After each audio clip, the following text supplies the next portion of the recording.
Assalamualaikum warahmatullahi wabarakatuh. Waalaikumsalam warahmatullahi wabarakatuh. Bismillah, walhamdulillah, wassalatu wassalam ala rasulillah wa ala alihi wa sahbihi wa mawala wa la hawla wa la quwata illa billah. Amma ba'du, rabbi shrah li sadri wa yassir li amri wa hlul 'uqdatam min lisani yafqahu qawli. Selamat datang Narabala Kiswa, kajian siniar dan dakwah.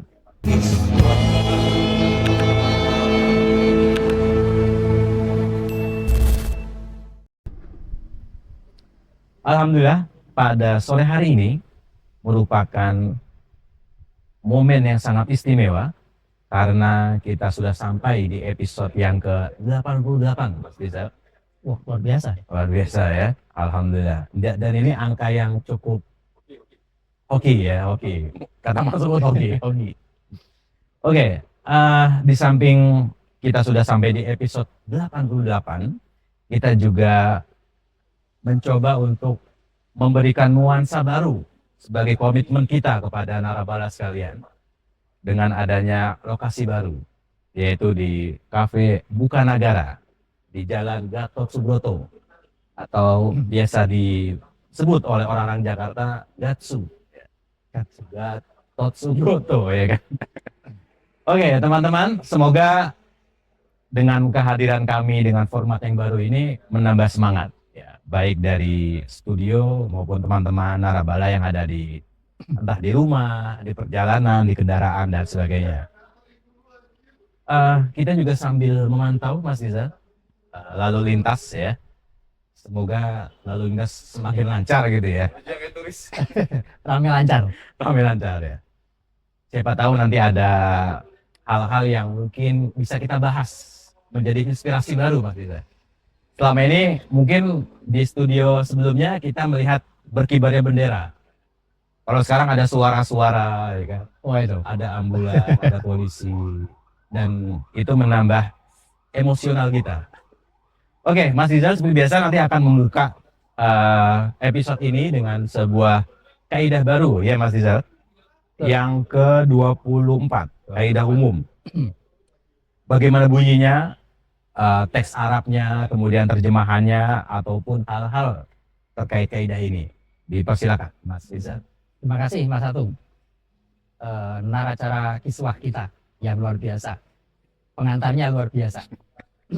Baik, narabala kiswah semuanya kita seperti biasa kita buka dengan baca surah Al-Fatihah. Semoga kajian kita manfaat barokah di niwatina wal akhirah. Al-Fatihah.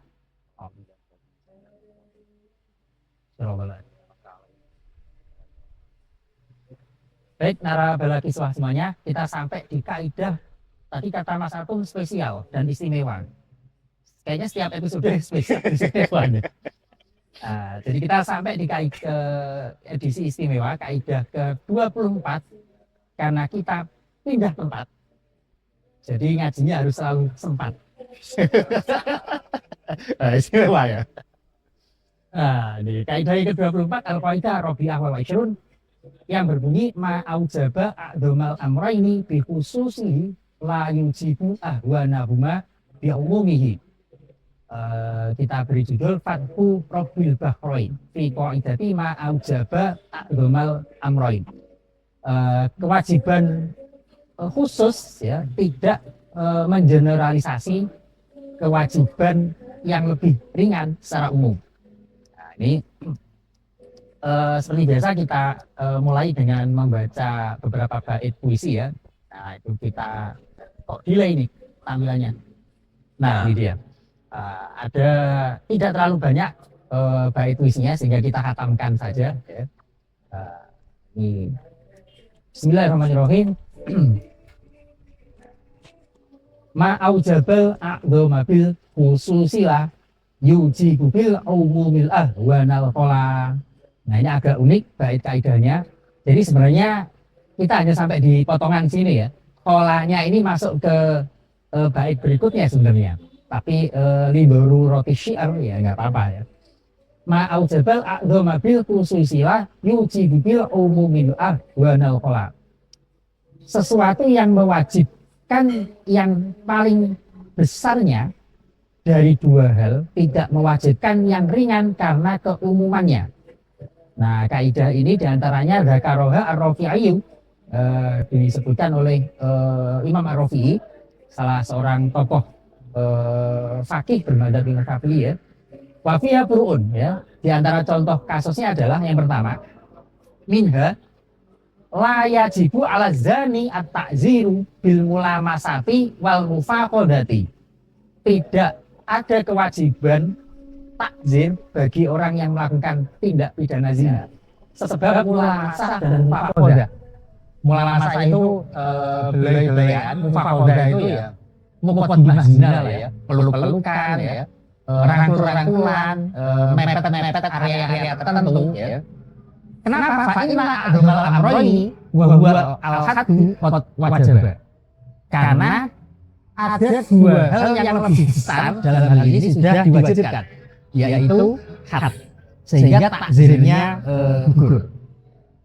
Nah, ini contoh penerapan yang pertama gitu ya. Mungkin bisa diulang lagi Mas, pengertian atau secara singkat makna dari kaidah ini Mas. Makna kaidah ini adalah gini. Ketika ada beberapa hal yang nah ini nggak kelihatan.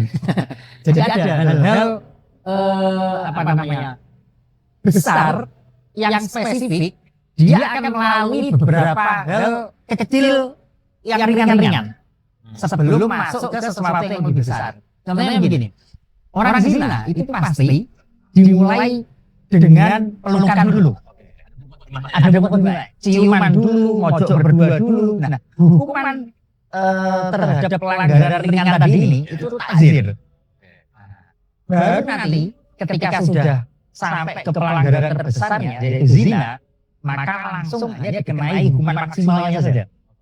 Tidak perlu hukuman yang ringan-ringan yang takzirnya. Kecuali kalau dia tidak sampai pada tindak pidana maksimal, maka hukumannya takzir. Hukuman atas ciuman itu apa? Hukuman atas peluk-pelukan. Kalau sudah aujaba adzmal amrayn yang mengharuskan hukuman maksimal yang lebih besar dari dua hukuman tadi, maka yang ringan-ringan, yang kecil-kecil gugur, terkatrol. Tadi saya menarik Mas Rizal mau menyontohkan gelas tadi gimana Mas?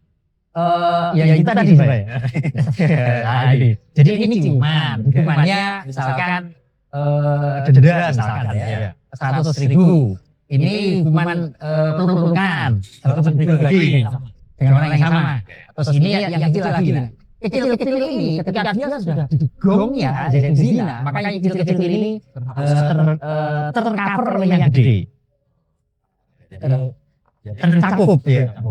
Untuk satu yang paling besar. Jadi misalkan ada hukuman pengedaran narkoba, itu kan hukumannya hukuman mati ya. Selain dia mengedarkan, dia juga memakai.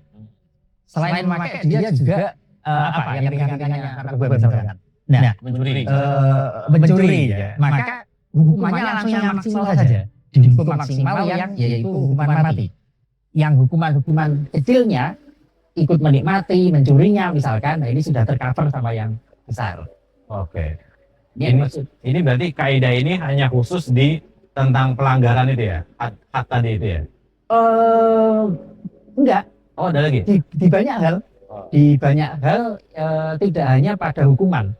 Jadi konsekuensi hukum yang dia lebih besar dan mencakup hal-hal yang kecil. Maka yang kecil ini gugur.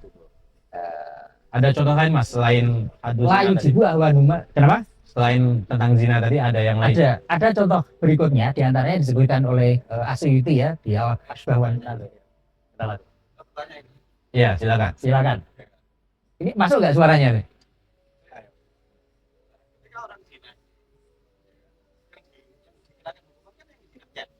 Ya.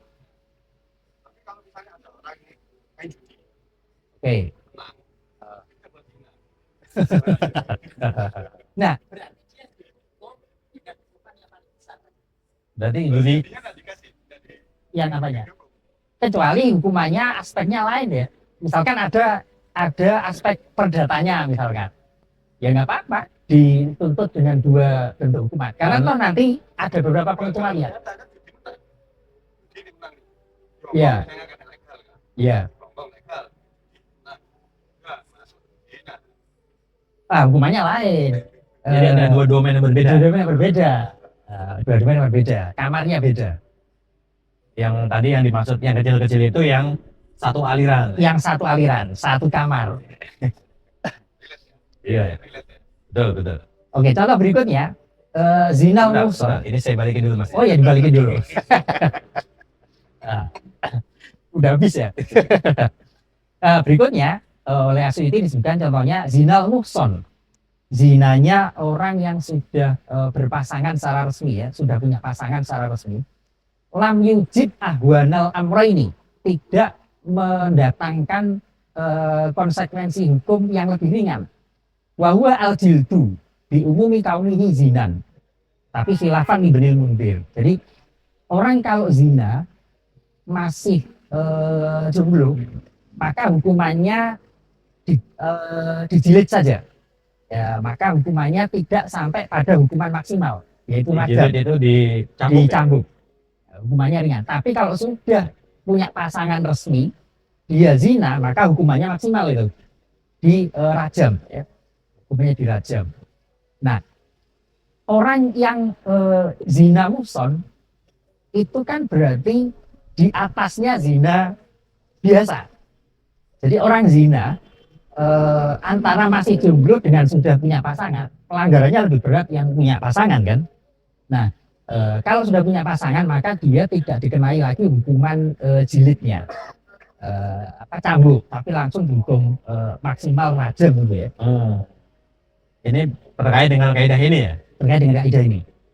Tapi khilafan di Ibnul Mundir, karena Ibnul Mundir dua-duanya saja.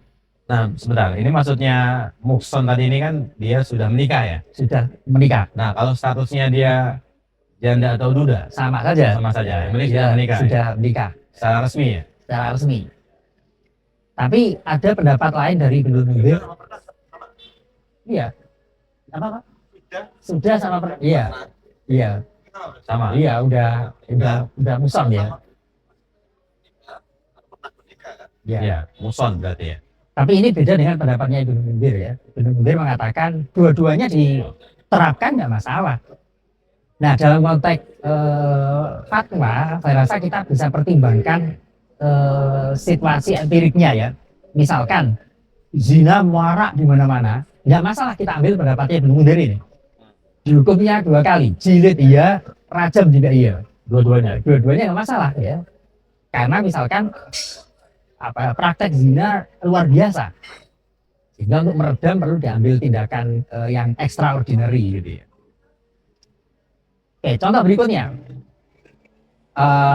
ini tidak terkait dengan hukuman, terkait dengan bab toharoh ya, toharoh. Khurujul mani, keluarnya mani, la yujibu al wudu, tidak mewajibkan wudu, ala sahih menurut qaul sahih dalam mazhabnya Imam Syafi'i.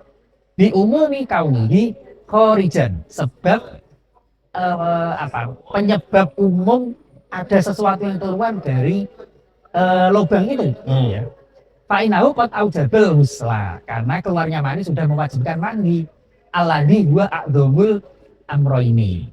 Jadi kalau sudah keluar mani, yang mani itu sebenarnya sama seperti pipis kan keluarnya. Ya. Makanya kalau mazhabnya Imam Malik, mani ini najis. Kalau Imam Syafi'i mani suci. Alasannya ya karena keluarnya sama dengan keluarnya pipis. Apa bedanya? Alasan yang kedua,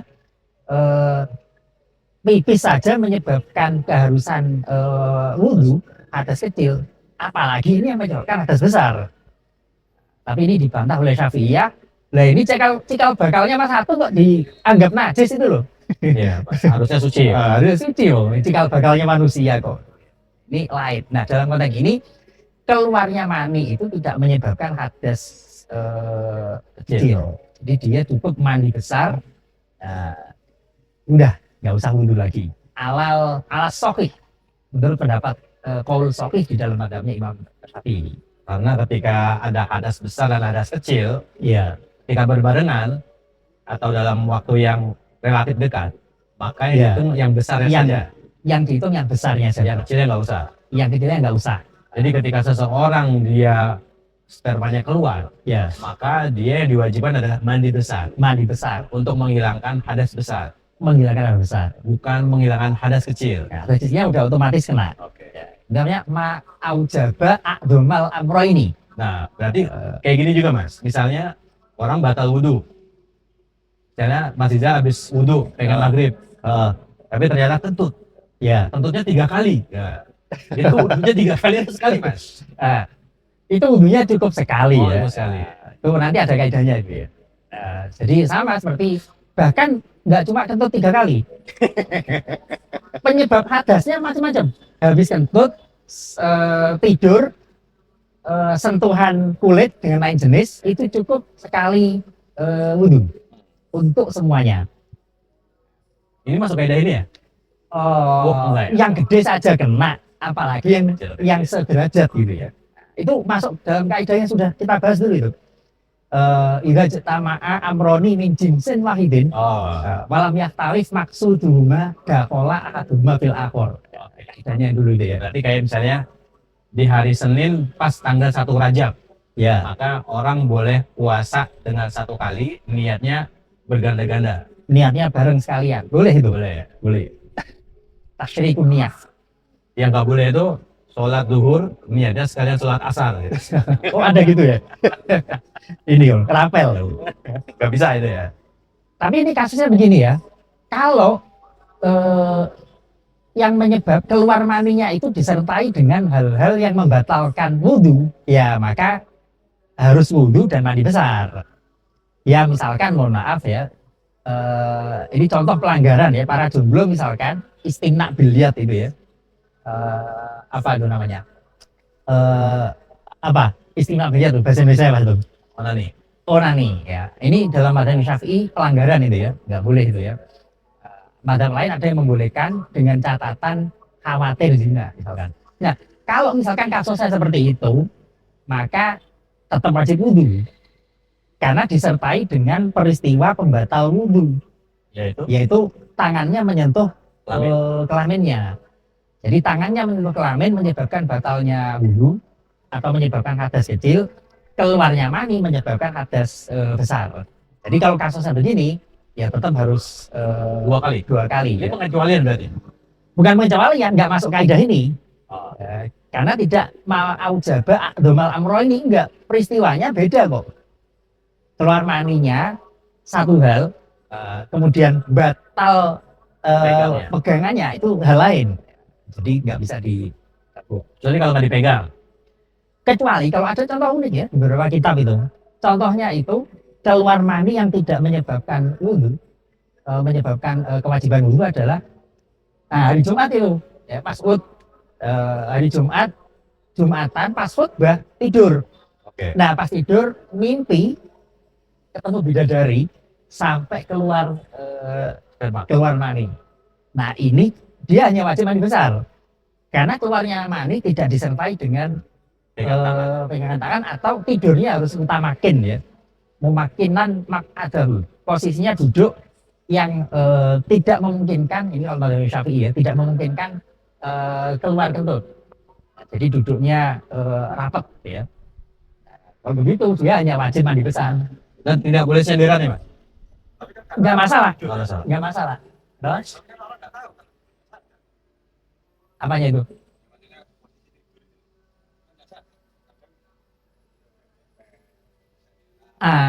Ini kita bahas dulu di bab al-yaqinu la yuzalu bisyak. Yang penting awalnya pas tidur posisinya mumakin, entah pas tengah-tengah goyang-goyang, kan dia udah tahu. Nah pas bangun, pas balik lagi mumakin lagi, nggak apa-apa. Orang nggak tahu, Diambil yang yakin ya. diambil yakinnya. Kecuali dikasih tahu temennya, ini tadi tengah-tengah tidur ngeblok gitu. Itu pun bisa kita anulir. Kalau dia orangnya suka ngeprank, diabaikan aja udah. Yang memberikan info ini tadi ya. Ya, baru adilin gitu ya. Informasi dari orang yang bisa dipercaya. Terpercaya. Info A1 lah ya. Satu. Pasti Oke. ada Contoh lanjutan Mas? Berikutnya pengecualian. Nah, pengecualian. Nah, ini agak unik tadi ya. Kholanya ada di bait sebelumnya. Nah, kita lanjutkan. Bismillahirrahmanirrahim. Fi suwarin ja'at bihal ifadah al-haidhi wan nifasi wal wilada. Kecuali dalam kasus berikut. Perhatikan. Haid, nifas, dan melahirkan. Fa'innaha tuwajibul muslama'ah ijabihal wudu'a aidon fasma'ah. Itu semua mewajibkan mandi besar bersamaan dengan kewajiban wudhu yang segar. Nah, jadi ini pengecualian. Haid, nifas, dan wiladah. Wiladah itu melahirkan. Nah, kalau pakai teori mani tadi, mestinya keluar mani tidak wajib wudhu. Ya. Tapi khusus untuk haid, nifas, dan melahirkan, selain wajib mandi besar juga maaf. Selain wajib mandi besar juga diwajibkan untuk wudhu. Artinya hadas besarnya dapat, hadas kecilnya juga kena. Sehingga harus dua-duanya. Ya, karena sebagaimana penjelasan tadi disebutkan di bait yang belum saya baca ternyata. Fa innaha tuwajibul muslama'ah ijabihal wudu'a aidon fasma'ah. Oh, sudah tadi ya. Nah, ini haid, nifas, dan melahirkan mewajibkan dua-duanya sekaligus, yaitu ghusl dan wudhu. Nah, artinya apa?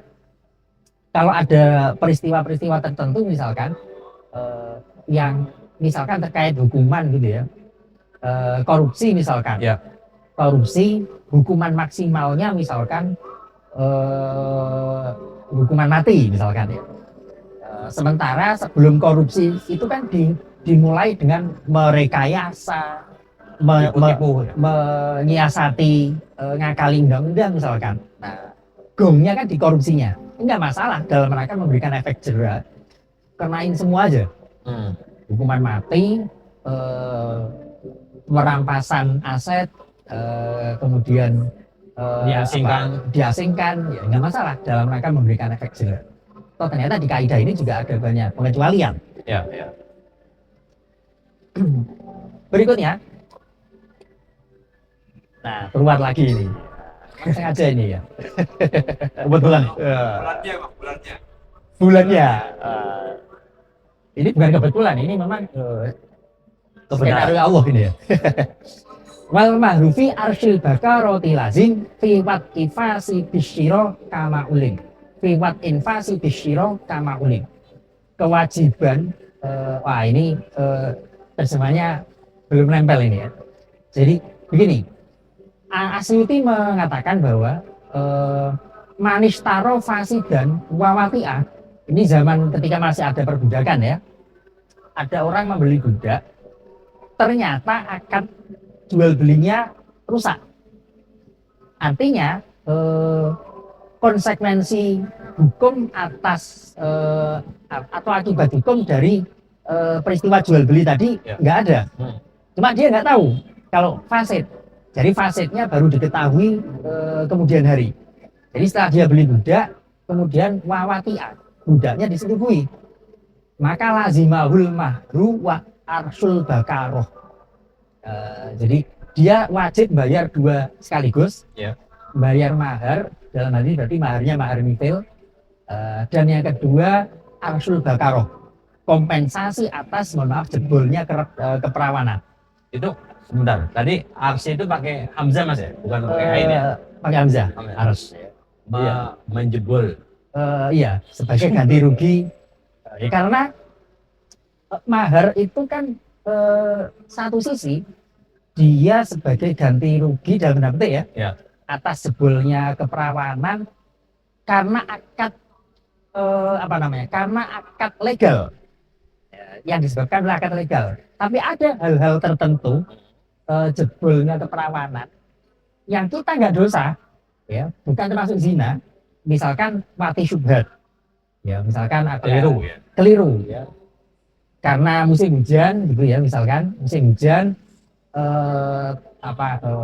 istrinya pulang ngajak temennya, karena bajunya basah maka minjem bajunya istrinya. Dan ternyata masuk kamar, loh ternyata kok teman saya ini. Nah ini ini namanya mati syubhat, jadi sudah terlanjur berhubungan badan, maka dia dikenai sejumlah konsekuensi hukum gitu ya. Berbeda dengan yang tadi ya. Beda dengan yang zina tadi kan. Kalau ini nggak dosa, cuma tetap ada konsekuensi gitu. Ada konsekuensi. Nah termasuk diantaranya hal ini, akad jual beli budaknya fasid, rusak, tapi terlanjur budaknya disetujui, maka dikenai dua konsekuensi sekaligus, yaitu mahar dan arsul bakaroh. Dua-duanya ditetapkan. Walayan dari jufil mahri. Jadi arsul bakaroh atau kompensasi hilangnya keperawanan tidak otomatis tercover oleh mahar. Ya, itu betul. Jadi ini tidak masuk dalam kaidah yang tadi ya. Tidak masuk, ini pengecualian. Pengecualian.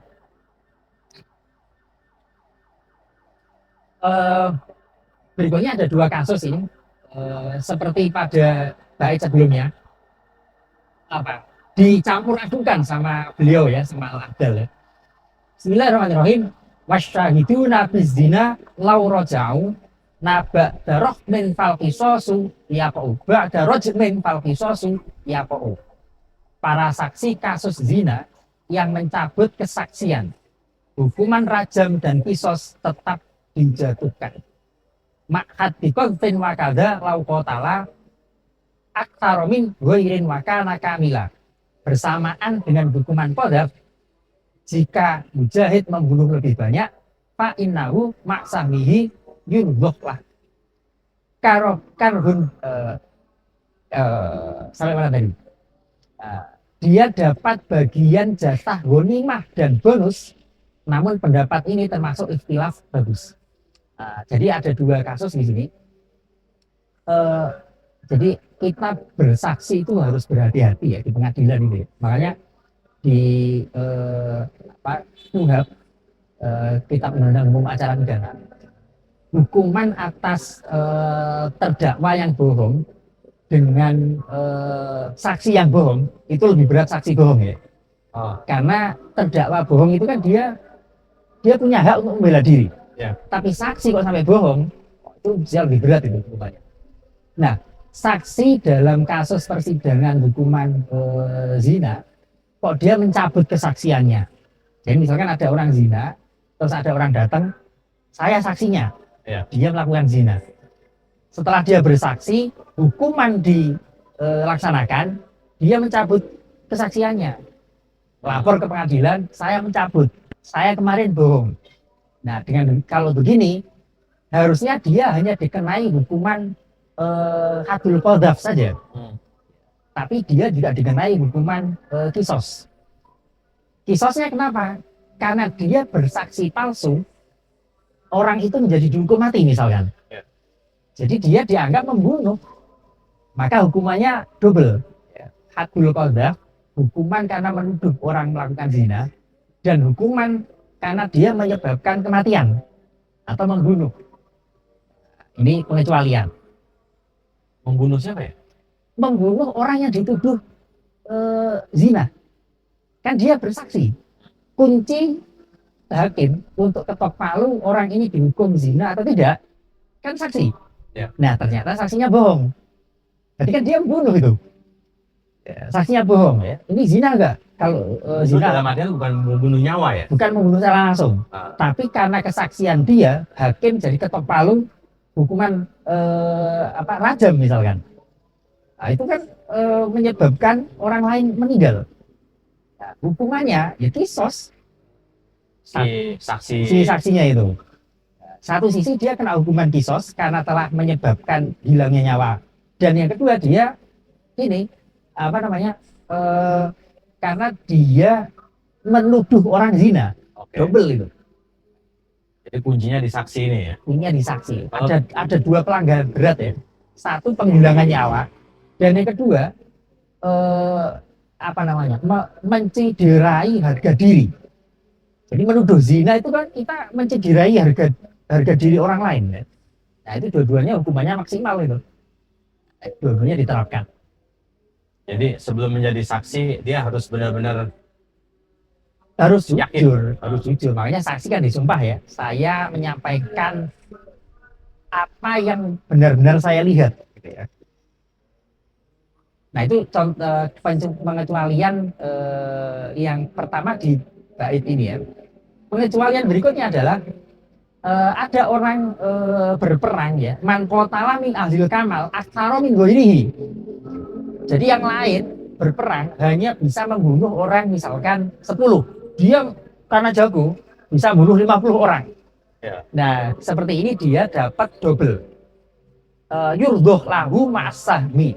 Dapat bonus ird ya, dan jatah ghanimah. Oke. Jadi rampasan perang itu dia dapat hak tapi plus dapat bonusnya juga. Karena ada 2 keahlian. Ada 2 pencapaian. Pencapaian. Satu membunuh musuh, yang ini juga dilakukan yang lain kan. Ya, Nah, jatahnya ghanimah. Tapi plus dia aksaro min ghairihi. Ya. Dia membunuhnya ya. spesial lebih banyak. Maka dia berhak bonus. mendapatkan.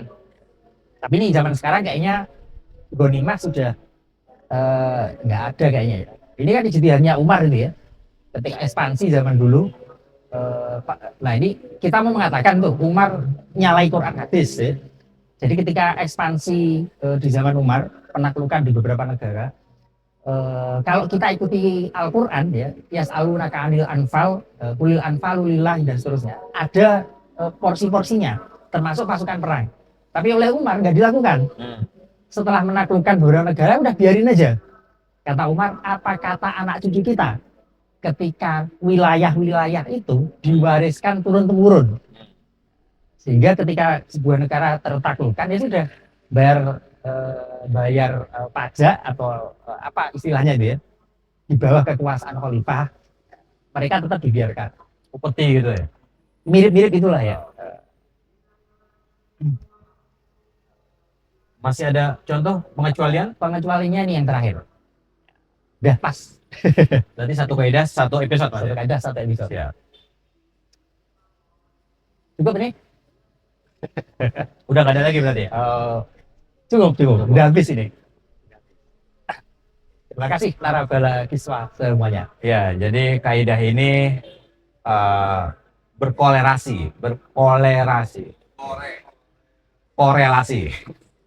korelasi dengan berbagai macam kaidah-kaidah sebelumnya ya. Tadi ada al-yakinu la yuzalu, kemudian ada lagi tentang, tadi saya sebenarnya ingat dengan kaidah Mas Rizal dulu yang pernah dibahas itu. Kalau seseorang itu banyak melakukan sesuatu, maka pahalanya juga banyak. Ada ya Mas ya? Oh iya, Ma'aksaru fi'lan akharu fadlan. Jadi satu orang yang bisa punya talenta banyak, maka dia akan punya banyak reward. Banyak reward. Ya. Termasuk tadi pembunuh Tapi- tadi. Tergantung juga kalau ada kualitasnya yang melebihi kuantitas minggir. Ya. Narapidana sekalian bisa kembali mengkaji bagaimana kaidah-kaidah ini kaitannya dengan berbagai macam kaidah sebelumnya. Karena satu kaidah berkorelasi dengan berbagai macam contoh-contoh maupun pengecualian, dan tentunya ini juga berakar juga dari dalil-dalil Mas ya. Ya. Meskipun tidak disebut di sini Mas ya. Ya ini disebutkan oleh Arafi tadi ya, disebutkan ya. Hasil istinbat meneliti fikih kemudian disimpulkan. Ya, jadi dari kasus baru kemudian dimunculkan sebuah kaidah. Kaidah. Bukan dari ayat kemudian muncul hukum ya. Kalau itu namanya Usul fikih kalau itu. usul fikih. Terima kasih teman-teman narabala sekalian. Ternyata dengan suasana yang baru kita juga memberikan sebuah pemahaman yang baru juga. Dan tentunya setiap episode ada yang istimewa. Entah itu terjemahan syair Mas Rizal yang baru ya kan? Atau dari Topiknya ya properti-properti, dan ternyata memang kaidah fikih itu bisa dianalogikan dengan berbagai macam kasuistik ya, bukan hanya di ibadah tapi ada di jinayat, hukuman, kemudian ada di sejarah perang begitu ya. Sampai mungkin kalau ada ihsan kita akan membahas kaidah ini dengan fenomena hari ini Mas ya. Iya. Kira-kira ada yang cocok nggak Mas dengan Harus ada dong. info aktual? Harus ada dong. Ada ya. Masalahnya narasayanya ada nggak ini? Minggu depan, nah karena ada momen khusus di bulan Desember, tadi sudah di-spill oleh Mas Dizal gambar-gambar lamaran. Nanti kita lamaran bener ya. Dan ars ya, wali-wali ars. Penutup Mas Dizal sudah ada? Penutupnya cukup lah tadi itu ya. Kaidah ke-24 kita suasana tempat baru dan tetap ngaji biar sempat mengulang. Oke, narasumber sekalian, sampai jumpa di episode selanjutnya. Punya pertanyaan, silakan komentar baik di YouTube, TikTok, Instagram atau media sosial lainnya. Terima kasih. Sampai jumpa di pekan-pekan berikutnya. Wassalamualaikum warahmatullahi wabarakatuh.